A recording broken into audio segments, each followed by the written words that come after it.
নমস্কার বন্ধুরা, আমি পলাশ বিশ্বাস আর আপনারা দেখছেন পলাশ বিশ্বাস ভিডিওস। আশা করি আপনারা প্রত্যেকে ভালো আছেন আর আপনাদের বাগানের ফুল গাছগুলিও ভীষণ ভালো আছে। বন্ধুরা, থাম্বনেল আর টাইটেল থেকে বুঝতেই পেরে গেছেন যে কোন বিষয় নিয়ে আজকে আলোচনা করতে চলেছি।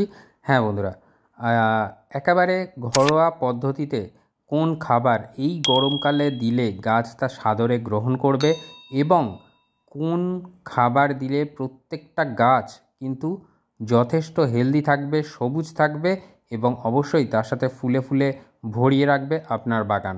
তো আজকের ডিটেলসে ভিডিওটা আমি নিয়ে এসেছি।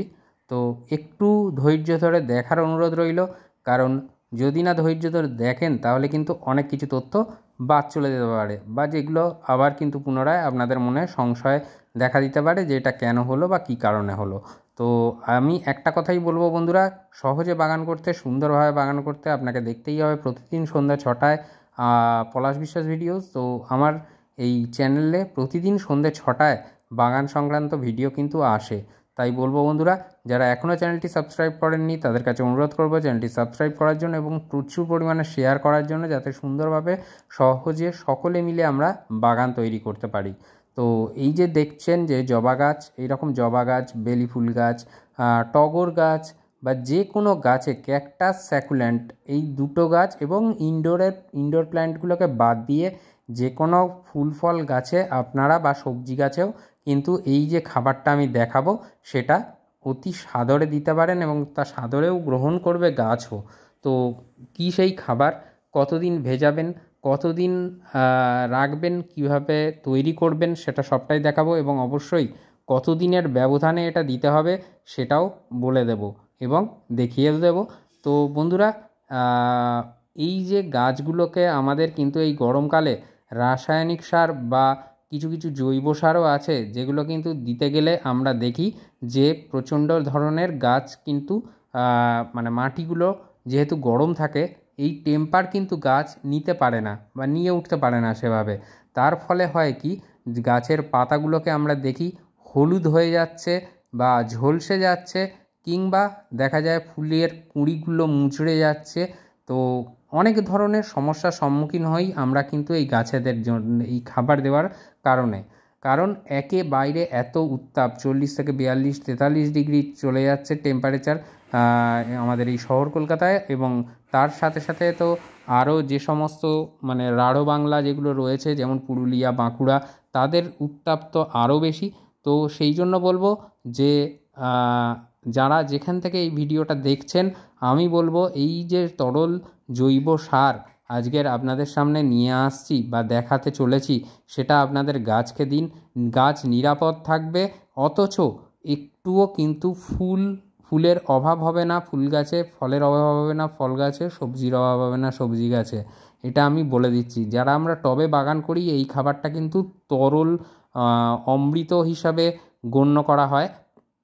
তো এটা আপনারা দেবেন, দিলে কিন্তু যেমন গাছের হেলথ ভালো থাকবে, গাছের তেমনি ফুলের আধিক্য দেখা দেবে। এই যে কুঁড়ি ঝরে যাওয়া, ফুল কমে যাওয়া, এইগুলো থাকবে না। কারণ এর মধ্যে নাইট্রোজেনের ভাগ যদি থাকে 40%, বাকি 60% রয়েছে ফসফেট বা পটাশ, এই দুটো জিনিসের ভাগ। তো আমি বলবো যে এই পটাশিয়াম বেস ফার্টিলাইজার আমরা বলতে পারি, যেটা আজকের বাজার মানে তৈরি করে দেখাবো, একেবারে বিনামূল্যের এই সার, এই তরল সার আপনার গাছকে কিন্তু ফুলে ফুলে ভরিয়ে রাখবে এবং একটাও গাছ নষ্ট হতে দেবে না এই তীব্র গরমেও। তো বন্ধুরা, যেভাবে বলবো এবার চলুন দেখে নিই যে কোনভাবে কিভাবে প্রসিডিওর করে আমরা এই তরল সার বাড়িতে অতি সহজেই বানাতে পারবো এবং সেটা গাছেদের দিলে অন্য কোনো ধরনের পটাশিয়াম জাতীয় সার বা নাইট্রোজেন জাতীয় সার দিতে লাগবে না।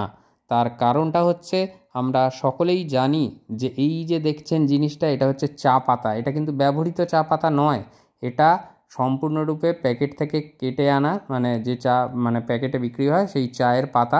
তো এটা আমরা কতটা পরিমাণে নিয়েছি, এই পরিমাণগুলো ভীষণ গুরুত্বপূর্ণ। তো বলে দিই যে এটা কিন্তু রয়েছে 3 টেবিল চামচের মতন চা পাতা এখানে রয়েছে। তো একেবারে নতুন চা পাতা, এর মধ্যে কিন্তু নাইট্রোজেনের মাত্রা প্রচুর পরিমাণে রয়েছে। আমরা গাছে এই গরমে নাইট্রোজেন খাবার দিতে ভয় পায়, কিন্তু এই ধরনের খাবার দিলে কোনো সমস্যা হবে না। তো এখানে দেখুন আমি 10 লিটারের দ্রবণ বানাবো, তো 5 লিটার জল আমি নিয়েছি, তার সাথে 3টে আলুর খোসা, মানে তিনটে আলুর যা খোসা বেরোবে সেই খোসা আপনাদেরকে নিতে হবে। আর এই আলুর খোসার মধ্যেও কিন্তু প্রচুর পরিমাণে কিছু অনুখাদ্য এবং অবশ্যই পটাশিয়ামের আধিক্য কিন্তু রয়েছে, এবং তার সাথে সাথে ফসফরাসেরও যথেষ্ট যোগান দেয় এই আলুর খোসা। আর এর সাথে নিয়ে নিতে হবে পেঁয়াজের খোসা। পেঁয়াজের খোসা 4টে পেঁয়াজের মতন কেটে নেওয়া হয়েছে। তো 3টে আলুর খোসা, 4টে পেঁয়াজের খোসা, 10 লিটার জলের দ্রবণ বানাবো যে খাবার, তার জন্য এই পরিমাণটা একেবারে ঠিকঠাক। এখানে 5 লিটার জল রয়েছে, আর এই চা পাতা রয়েছে 3 টেবিল চামচ। তাহলে বুঝতে পেরে যাচ্ছেন যে কোন জিনিসটা কতটা পরিমাণে আপনাদেরকে দিতে হবে। এই যে খাবারটা তৈরি হবে এটা কিন্তু গাছেদের জন্য একেবারে অমৃত। আর আমরা দেখুন ওয়েস্টের যে জিনিসগুলো সেইগুলোই কিন্তু দিয়ে এই খাবারটা বানিয়ে নিচ্ছি বিনামূল্যের। আর যদি বলেন যে চা পাতা, সেটা একেবারেই অল্প কিছু লাগছে, যেটা কিন্তু মোটেও বেশি জিনিস, মানে বেশি টাকার জিনিস নয়। তো এরপরে যেটা করতে হবে, এটাকে আমরা ঢাকা দিয়ে দেব। তো ঢাকা দিয়ে এমন জায়গায় রাখবো যেখানে সূর্যের আলো সরাসরি পড়ে না, এই রকম স্থানে আমাদের অন্তত 2 থেকে 3 দিন রাখতে হবে। 3 দিন বা 2 দিন, এখন যা তীব্র গরম পড়েছে তাদের 2 দিন ঠিকই আছে, কিন্তু একটু কম গরমে যারা ব্যবহার করবেন অন্তত 3 দিন পরিমাণে রাখতে হবে। তো দেখুন আমি 2 দিন রেখেছি, 2 দিনেই এই তীব্র গরমে কতটা পচে গেছে যে বা ডিকম্পোজড হয়ে গেছে সেটা দেখতেই পাচ্ছেন। আর এখানে সাধারণ জল নিয়ে নিয়েছি, যেটা কিন্তু এখানে ঢেলে আমরা মিশিয়ে নেব এবং টবের মাটিতে গাছের জন্য আমরা প্রদান করব। তো যেটা করতে হবে দেখুন, পুরোপুরি 5 লিটার জল বাকিটা নিয়ে মিশিয়ে নিলাম।